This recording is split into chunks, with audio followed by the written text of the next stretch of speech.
Okay, so we've just started the recording, what we'd like to do is we're going to be introducing the guest shortly. This session is one of several that's being conducted over the next few days, and you'll see that there's a sway in the chat facility for you to find out more about those other insight talks and to get yourselves booked on. Before we start, I'd just like to go through a few housekeeping things. First of all, if you can keep your cameras off unless you're presenting and your mic's muted throughout. And if you've got any questions, please put them in the chat facility so we can use those at the end of the session. Before I introduce you to our guest speakers, I just wanted to remind you of the services that are available to you throughout your time at Cardiff Met, and these are available to you all year round. Just by means of a quick update for those students that are from the School of Technologies, if you're thinking of completing a 12-month year in industry placement, please reach out to Rhiannon Parry, our placements officer, for more information. So we at the Careers Service, massive fans of social media, especially LinkedIn. So please feel free to post your thoughts about today's webinar on LinkedIn. You can also follow us. So request to join me on LinkedIn or go to our careers page, and also follow us on Twitter.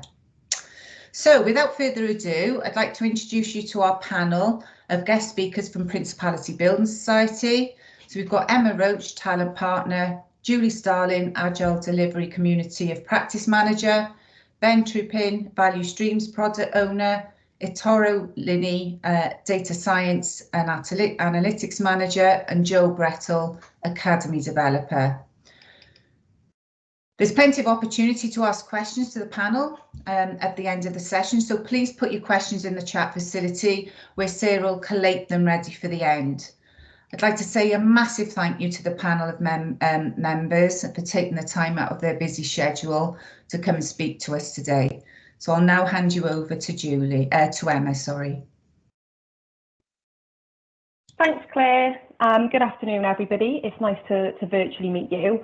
So it's just to say that for those of you who only know our name via the stadium, we are the 6th largest UK building society in the UK, and we're really excited today to kind of be part of this journey towards your careers insight.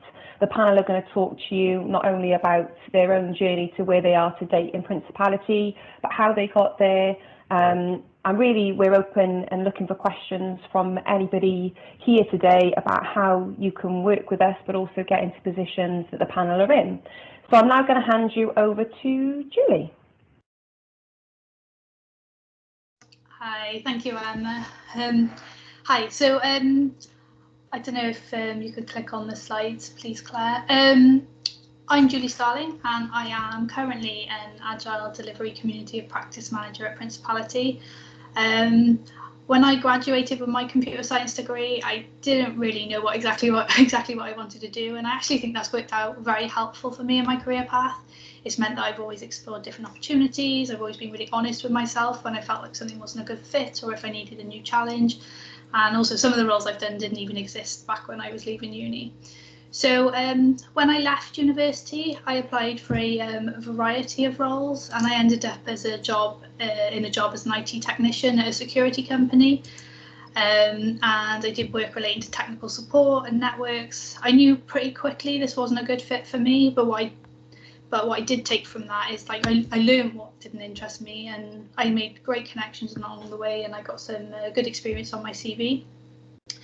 My next move was to a junior project manager role, working on services to stream TV content to mobiles. This was before iPlayer and Netflix existed as streaming services, and phones were nothing like they are now. I really loved this job. This was my first experience working with a team towards a common goal and delivering solutions to customers all around the world. I learned from this role that being part of a team was really important to me, and I really got a kick out of software delivery. So unfortunately, I was made redundant from this role because of the economic crisis that was going on at the time. And from there, I moved quite quickly into a systems analyst role. Probably was my first conscious exposure to agility. it was a really small company in terms of colleague size, which generally meant that my role was a lot broader than my title suggested. This was great for gathering experience and trying lots of different things. I worked with really small development teams, and as part of that, I filled a number of roles. So I was like a Scrum Master, a business and system analyst. I used to dabble with a bit of SQL. I did some testing as well as building business cases. I learned so much in this job, and being able to work with such a breadth of work helped me really hone in on what I enjoyed. So on top of that, we were a really tight autonomous team, and we regularly delivered software to our customers, and I really loved that. So after a number of years there, I decided it was time to move on and work at a slightly larger company and pick a specialist role instead of being so broad. So that brings me to Principality, and that's where I've been for over 10 years now. I think the reason I've been here so long is that whilst the company is the same, my experience and roles have continued to change. It's a great sized company where it's small enough to have a great culture, and you know a lot of people at the company, and you can really make a big difference, but it's big enough that you can get a lot of variety and try out different roles without ever leaving the company. And they're really great at nurturing that too. We have a great learning and development department which provides internal courses, and they're really supportive of your growth. So we get the opportunity to go to conferences, external courses, and bring that experience back and share an influence with our peers and improve our practices. So I started off in Principality as a business analyst, where I worked as part of an Agile team. I worked closely with the business and my teams to ensure that we were building the right software to meet our customer needs. During this part of my career, I was promoted to like senior BA and then lead BA, and I was managing a small team of BAs. And in these roles, I also filled the Scrum Master role quite frequently too, as it was an independent role in the company, and it's something we used to rotate between the team. One of the benefits of working at Principality is that they allow you to take sabbaticals. So after a number of years, I took a sabbatical, did a season snowboarding, did a bit of traveling, and then I came back, but I really felt like I was wanting a new challenge. So from here, there was an opportunity to do a secondment as a business architect, and I did that for a good few months and found that being so far removed from the delivery team, I didn't really enjoy that. I've also done a stint as an academy business intelligence developer, as I thought, I'll explore this career. You know, my background, I've got a degree in computer science. I've always worked alongside developers. So yeah, I just thought I'd see, is this something that would be a fit? What that did was confirm that it's really ways of working and coaching teams that I'm really passionate about. And shortly after my secondment, Principality created a Scrum Master role in its own right, rather than being something that people pick up on the side. So I was successful in getting this, and it was when I became a Scrum Master, I really realised that all the previous roles and working with teams and layering up of experience had helped me into this role, and it was where I felt at home. For those of you who don't know, in a nutshell, a Scrum Master is like a servant leader role who supports and coaches a delivery team, and is responsible for helping the team to improve their Scrum practice. They help remove impediments and help people understand Scrum theory, and Scrum Masters really care about how the work is done. Since then, I've now moved into this role I'm in now, which is an Agile delivery community of practice manager, where I manage a team of 13 Scrum Masters and delivery managers. And for me, it's a great opportunity for me to share my experience and support members of the community to work together, build a support system, and really develop as individuals to be the best they can be for themselves and for their teams. If you could go on to the next slide. So I'll just talk a little bit about how this looks at Principality, because this role can be called different things in different companies. So we have what are called value streams, which are responsible for specific parts of delivery for Principality. We have one stream for savings, one for property, and another for support. Within each of these value streams, there are a number of delivery teams. So like this very simple representation on the screen shows, each delivery team is made up of a number of specialist roles, and each team is basically everyone you need in order to deliver software to customers. So for an optimal delivery, you want these teams to be made of enough people to deliver, but keep them small enough to be efficient and effective. So due to this, you could be in a team and you could be the only specialist of your type in that team, which is really great for cross-skilling different technologies and different disciplines and becoming like a sort of broad individual. However, it could be an issue in relation to upskilling in your field and getting support from your peers who have similar experiences, or learning from others. And to overcome this, we have community of practices. So we regularly come together as specialists in the same field and focus on areas for improvement and share experiences. The members of the community spend the day-to-day in their role in the delivery teams. That's what they do, that's where their job is. But what we do as a community is identify areas where we can get better, grow at our specific craft and share experiences and seek advice. So if you want to learn more about community practices, there's a brilliant book by Emily Webber I'd recommend called Building Successful Community of Practice. Obviously, when you're a new graduate, your experience is limited, but if you've taken the initiative to try and implement some practices in areas you do have opportunities for, that'll really make you stand out in a crowd. So like I've known people to use agility and/or Scrum to do things like lose weight, plan weddings. I even had a colleague who used to do retrospective meetings with their family after getting back off holiday so they could review their holiday and learn how to make the next one better. You could implement practices as part of a club or volunteer group, or like a group assignment you have. There's ways of getting sort of experience in practices and agility without necessarily working in industry if you don't have the opportunity. So when I'm hiring people, things that make people employable are candidates who have already demonstrated an ability to continuously improve themselves and those around them. For example, I do a lot of reading, I'll attend meetups, conferences, listen to podcasts, read books, and I share this with my community and we discuss as a group and we'll try different things out. So people who stand out are people who can demonstrate that ability to experiment and change their minds or their strategy based on results. People who aren't afraid of things going wrong, but use that opportunity to improve. People who realise it's not necessarily what you do, it's how you do it that matters. And people who care about customer needs and delivering value to them as efficiently as possible. So what I would say is, even if you aren't interested in this specific type of role, if you're interested in software teams, these are still important skills. And I actually get involved in the recruitment with other managers who are hiring more technical staff to look out for these skills alongside technical competence. So if this is an area you want to explore more, make sure you read the Agile Manifesto. It's free, it's online. It's really short and simple, but needs to be the cornerstone in your decision making if you want to deliver in an agile way. If you specifically want to know more about Scrum too, read the Scrum Guide online, also free. Also, keep an open mind and keep experimenting with your ways of working. There are loads of free resources, great books. You don't have to do really expensive courses to learn the theory on this stuff. There's just so much out there.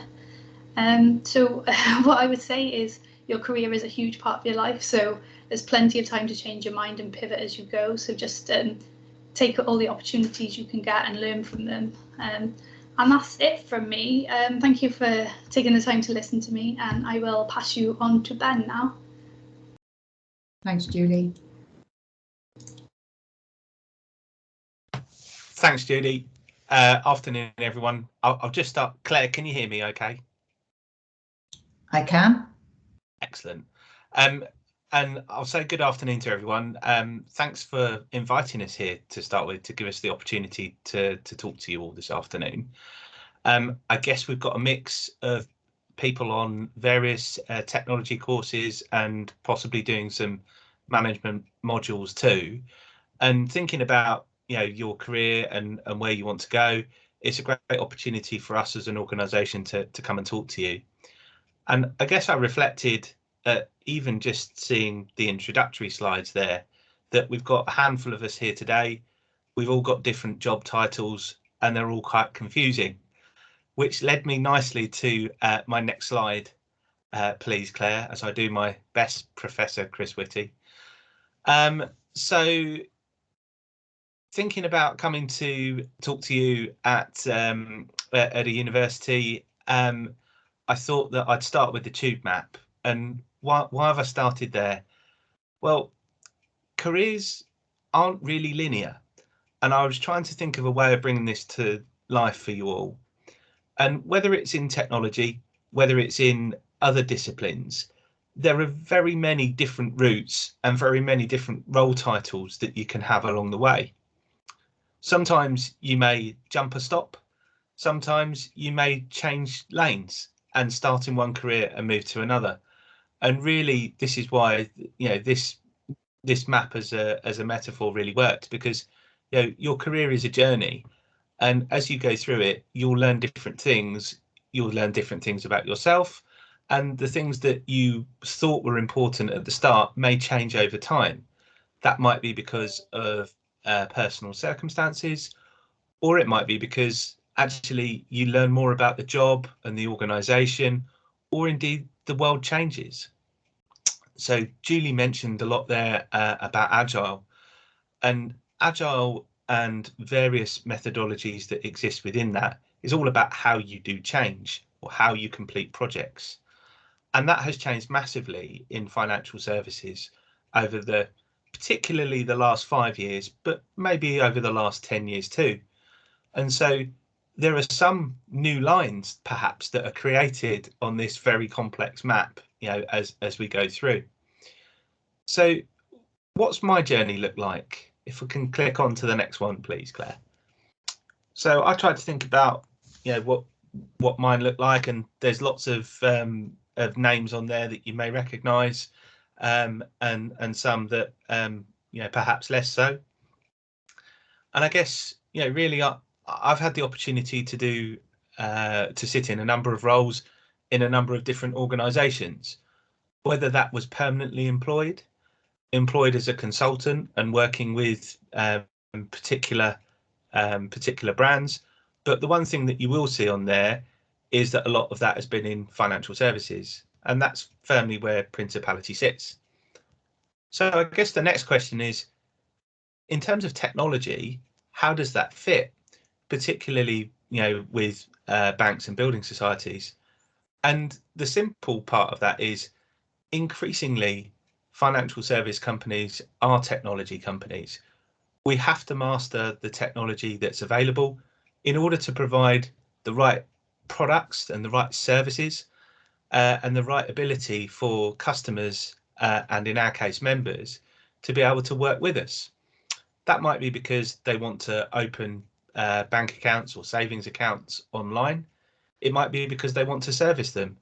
And increasingly, there's that expectation that the world is sort of 24/7, and you can do whatever you want to do when you want to do it, and at a time that suits you.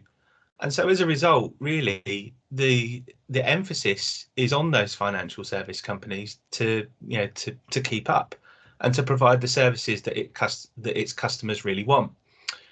And so a theme really in what I've called zone 2 there, the sort of slightly yellow bit on screen, the question that all of those organisations have asked themselves increasingly is, what is it that the customer really wants, and how do we provide it to that customer in a way embracing new technology? And with that then comes a whole range of roles, whether it's across engineering and the various disciplines within engineering, whether it's about data, and Itoro is going to talk a lot more about that a bit later, whether it's in terms of how you do the work, which Julie has introduced, or whether it's in terms of what actually you put out for the customer. And that's a little bit about, you know, where I'm going to come in around product ownership. So the concept there, you know, if you said to someone at a party, what's your job? I'm value stream product owner. They might quite rightly say, well, what does that mean? What do you do? What does that look like? And so simply, I look after all of the online services for the building society. So if you log in to a banking application at the moment, we have the equivalent online offering at Principality. And so all of the journeys that you're able to complete, whether it's looking at your accounts, moving money around, looking at a statement, completing a form, those are things that sit within my role. And so that gives the opportunity, with a little bit of the slide that Julie showed on her last one, to work with a number of different skills from a number of different aspects of technology to bring together the things that the customer wants. And if I think about the scale of that role, there's lots to do. there's lots of ways that we can improve, and there's lots of things that we can keep asking ourselves so that we get closer to the customer. And this is a role that I've been in for I think it's 4 or 5 months now, and I'm really starting to see, you know, the areas where we can become more customer centric. I guess if I think back to where I was sat in a not dissimilar space, perhaps not on Teams, we're probably in a cold lecture hall with some parquet flooring at the end of the last century.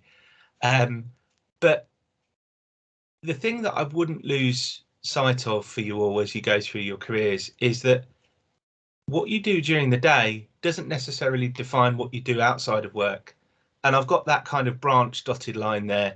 So, you know, whether it's volunteering in the community, whether it's some specific things that are appropriate to the stage of life that you're in.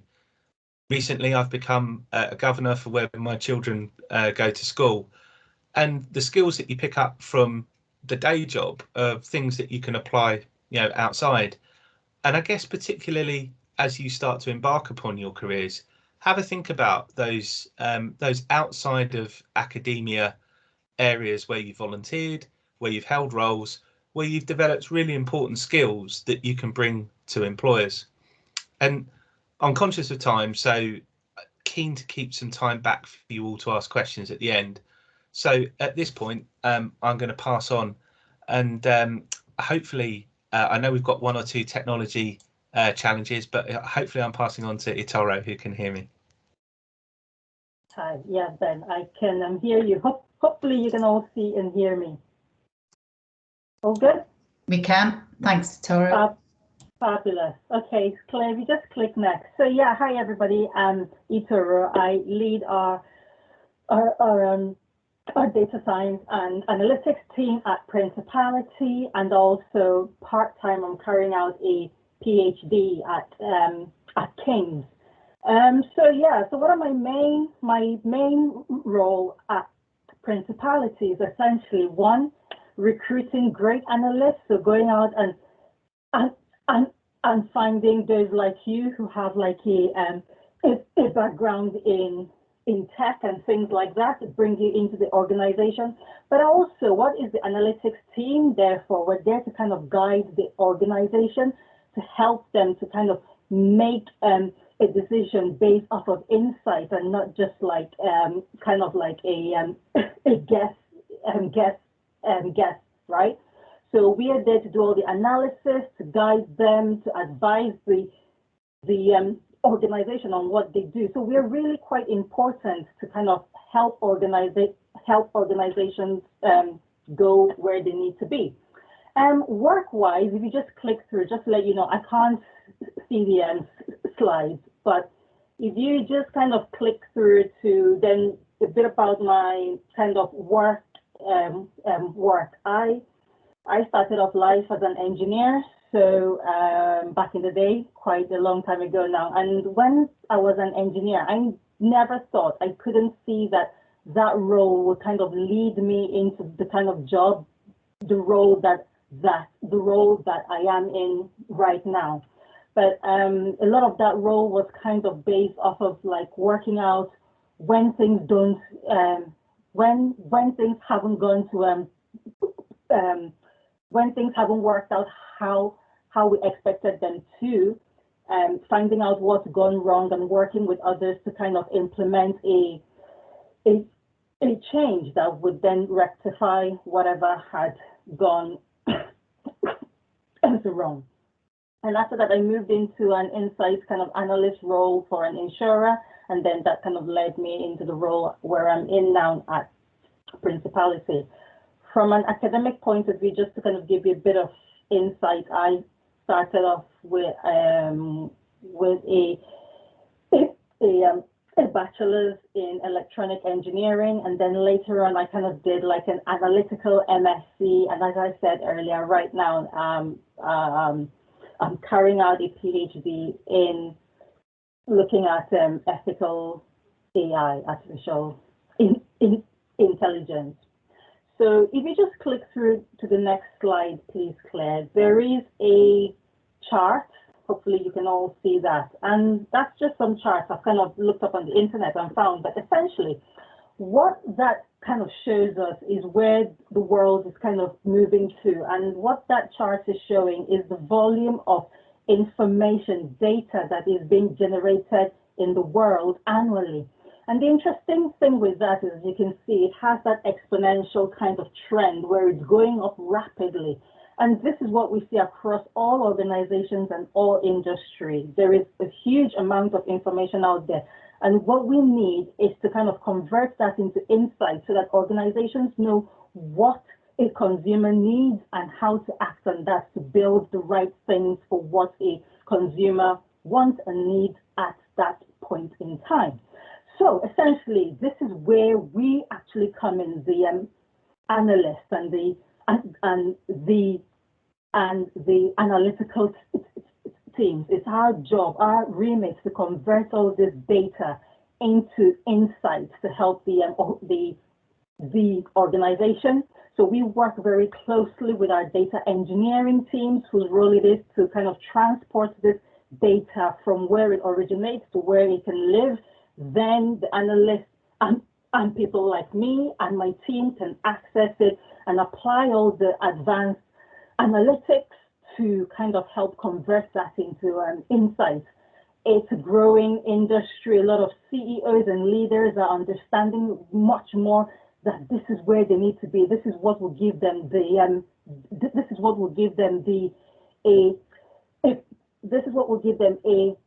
an advantage in their kind of industry. There's a lot of investment going in. We are investing as well in our organization. Everybody is investing. And just to kind of touch on a bit of what I said earlier, back when I was an engineer and I hadn't really thought about that job could end up where I am now.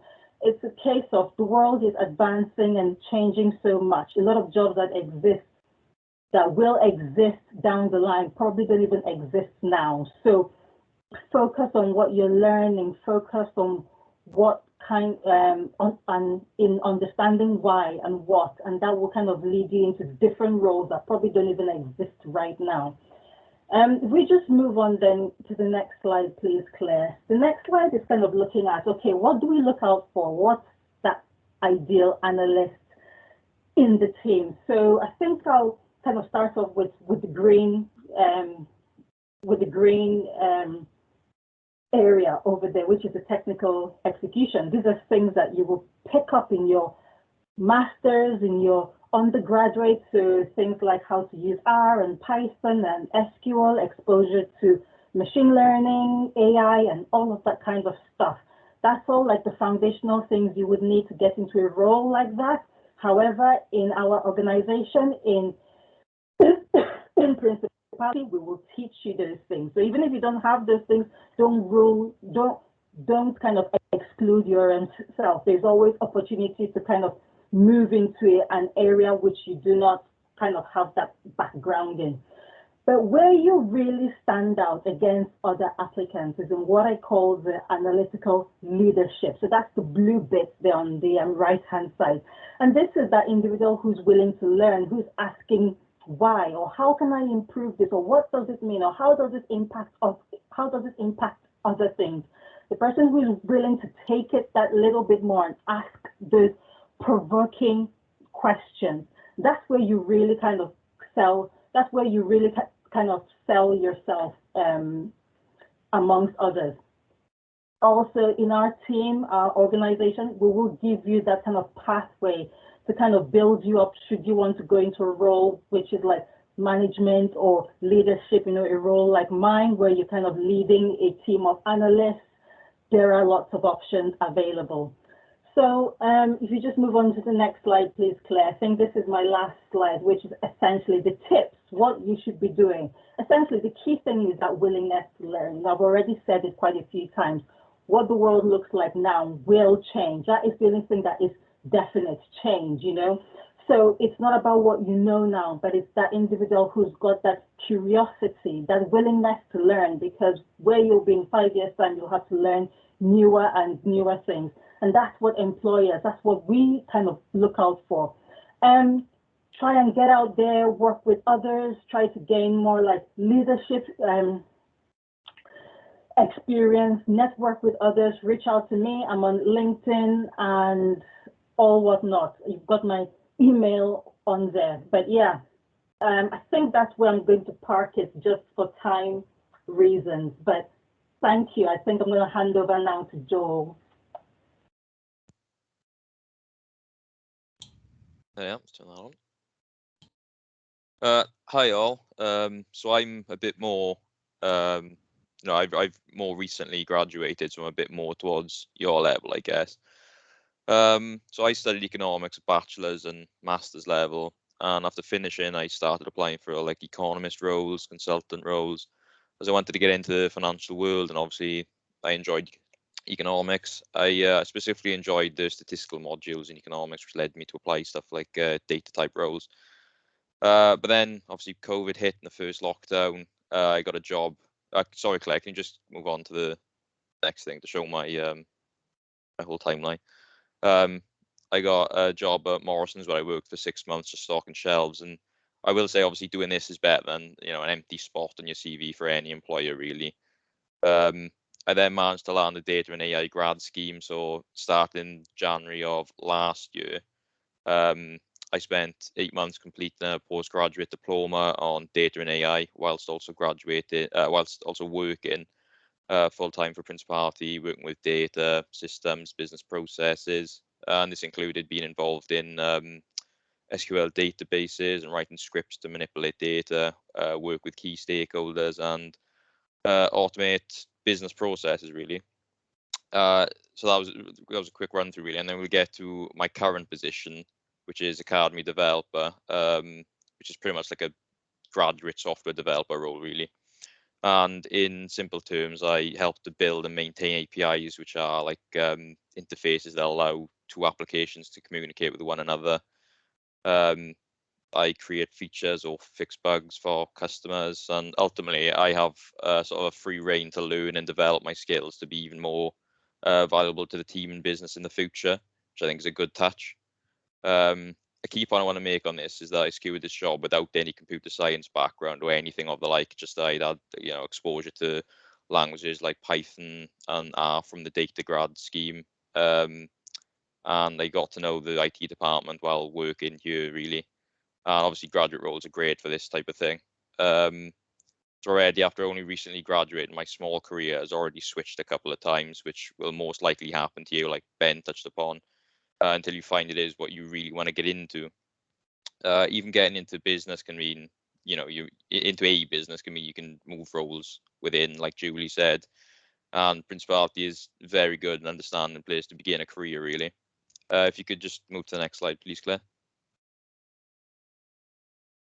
Oh, there should be a slide before that.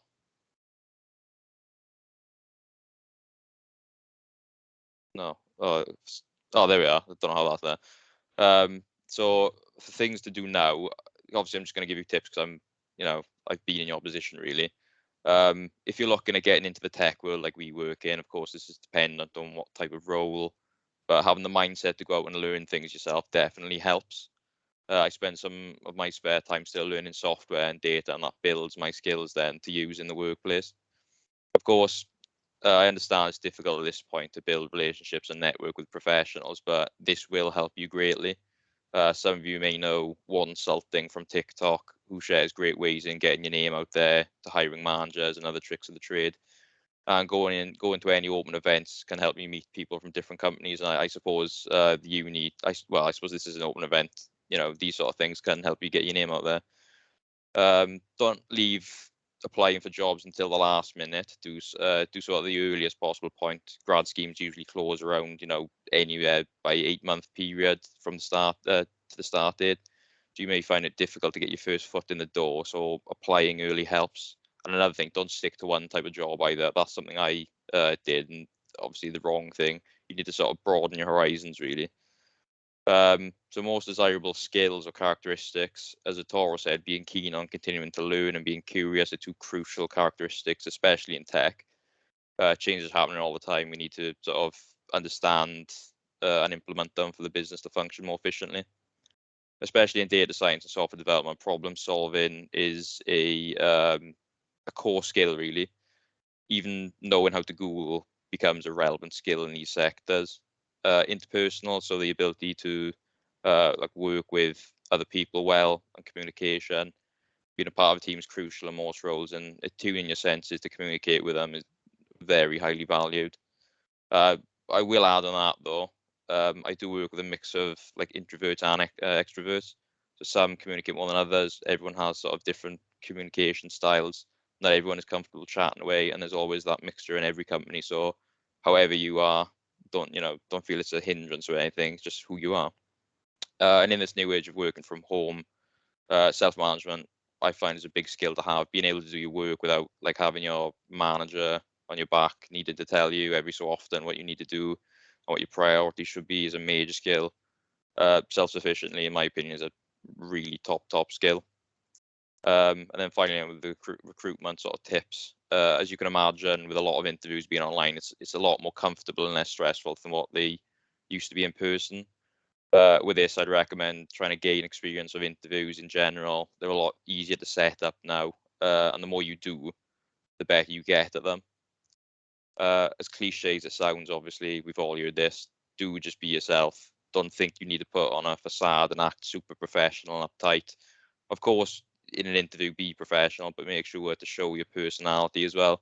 My personality fits in really well with Principality. If the recruiters sort of don't take to you, then the company might not be for you anyway. There's plenty out there. So I'll just touch upon red flags. You may not come across these much, but it's just a point. Working for a company that cares about its employees and how it operates is obviously great. If you sense any red flags in the application process that makes you feel somewhat uncomfortable, it's probably a sign. I've had a couple of these, didn't really feel great with the application process, just move on. That's what I did anyway. And lastly, definitely don't stress about money when you're starting off. We all know that social media tends to get us all riled up about earning loads and living our best lives. But ultimately, your first few years should be just about learning. I don't just mean like whatever specific job you're doing. I mean, the soft skills you'll get just from being in a job. I've learned so much just from working this last year in Principality, and it'll be the same for you, in your first few years as well. Yep, that's me. Thanks for having me. Brilliant. Thanks, Joel, and thanks everybody else. Let me just stop presenting a minute. Okay, brilliant. So if the panel want to put their cameras on and their mics on, that'd be great.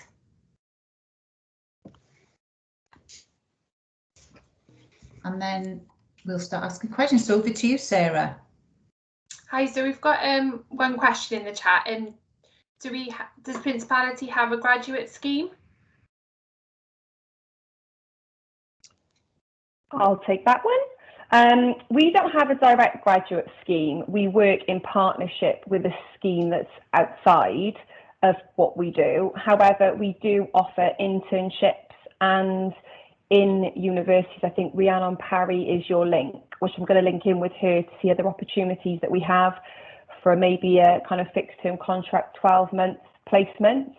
So although we don't have a graduate scheme, we have other opportunities. So if you want to link in with me, I can go through the opportunities that we have at an academy level role. Okay, great. Thank you very much. So Naima's, this is a question for Itoro. I really enjoyed seeing your posts on LinkedIn, very informative. Really liked your article about who would you hire earlier this month. What can the university do to encourage more women of colour into this traditionally male-dominated sector? So thank you.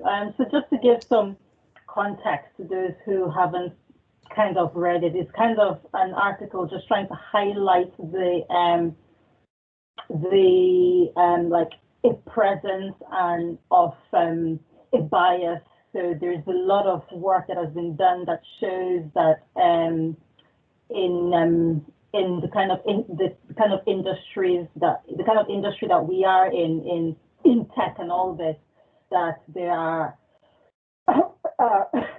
excuse me, that certain groups are obviously underrepresented, and there are biases in place that can kind of exacerbate these. So it's a case of what can we do to kind of get around this so that these groups that are underrepresented don't continue to be underrepresented. So hopefully you kind of get the background to that. So I think the main thing is a lot of it is down to exposure. I think a lot of our biases come out in situations where we're not exposed to the thing or the individual or whatever it is that we are working with. So I think there is exposure from like employers and like hiring and the people that are employing. So there's that education that they need to be aware that, you know, these exist and everybody could kind of have them, but just to be mindful and try and run as objective as they can in employment. But also from the other aspect, what can we do if you're part of an underrepresented group? I think again it's down to exposure, trying to put yourself out there and trying to encourage those in that group to kind of learn more about that industry and kind of understand that, you know, it's maybe not as bad as they think it might be, because it's a lot of times they might have an impression about it and not really know much about it, but just kind of giving them that exposure, opportunities for like internship and work experience to get to kind of experience this kind of work and place.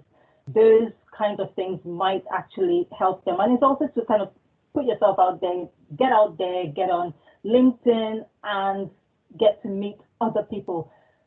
Try and network as well, because it means that people can start to see you for who you are as opposed to what they have in mind, because they haven't kind of gotten to know you.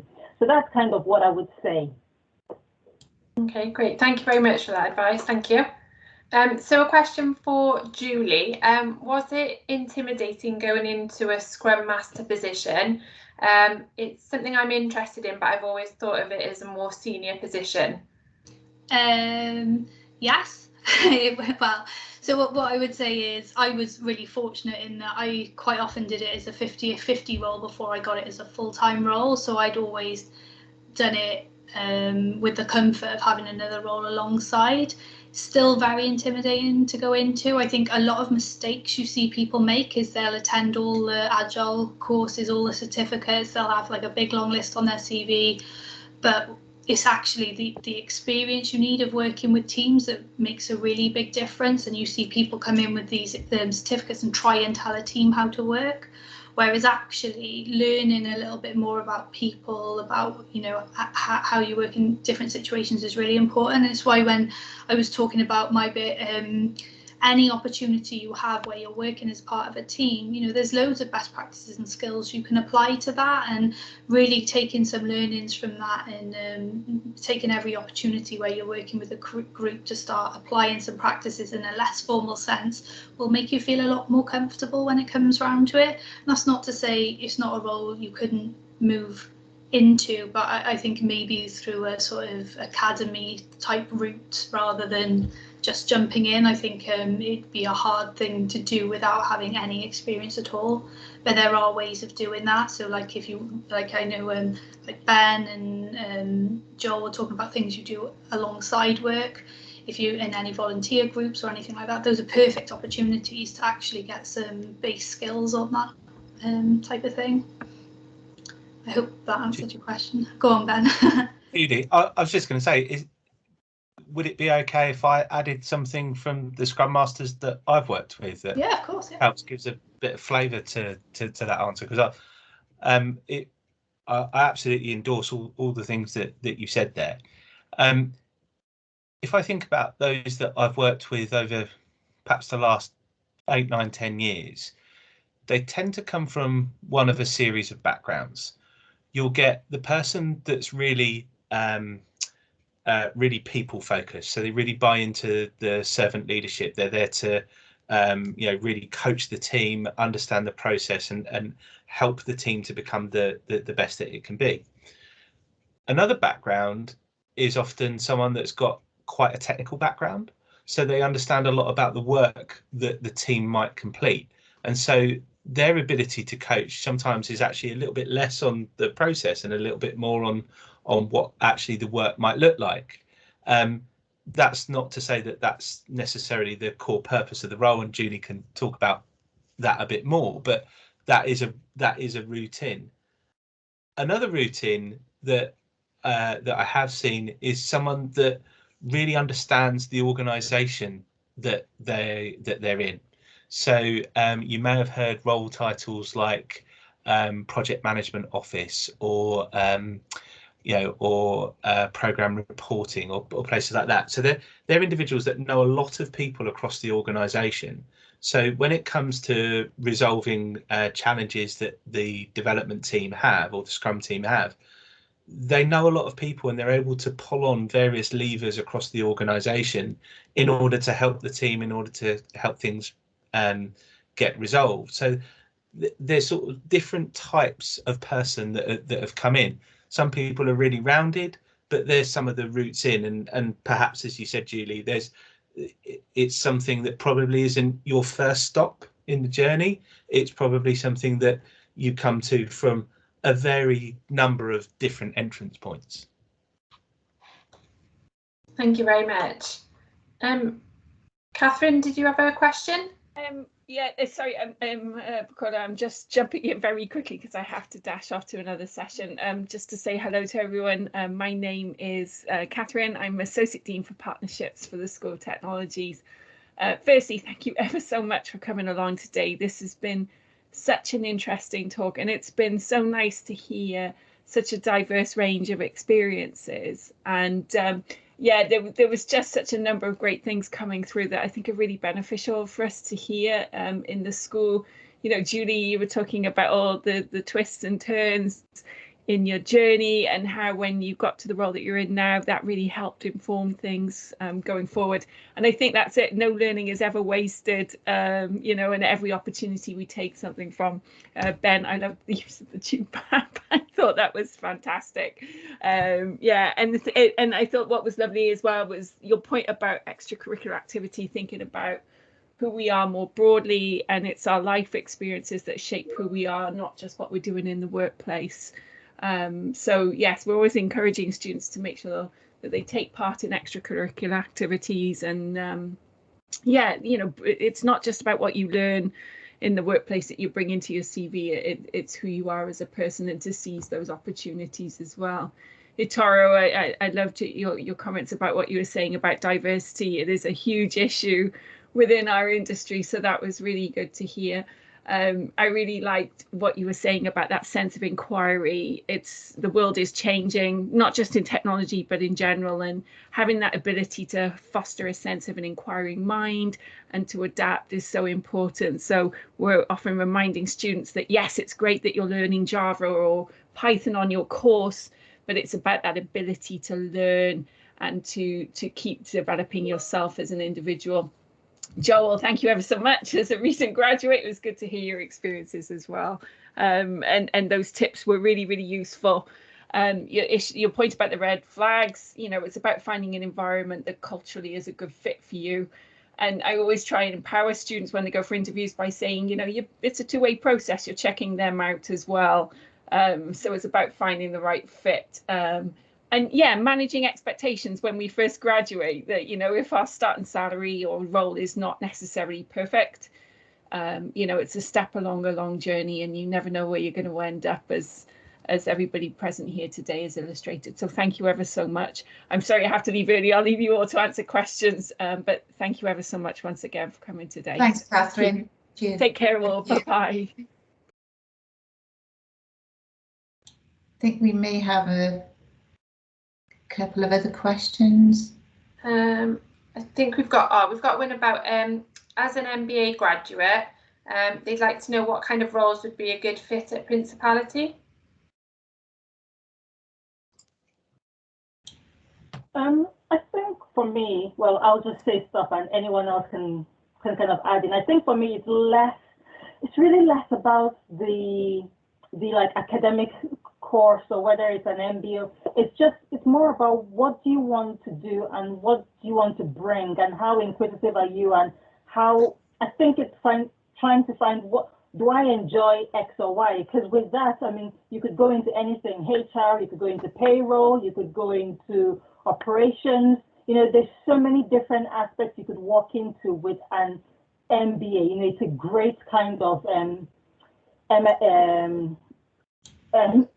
MBA course. So yes, the door is wide open. I think it's up to you to kind of narrow down and think, what would I enjoy? And yes, absolutely, there would be room for an MBA. Oh, absolutely, we love MBAs.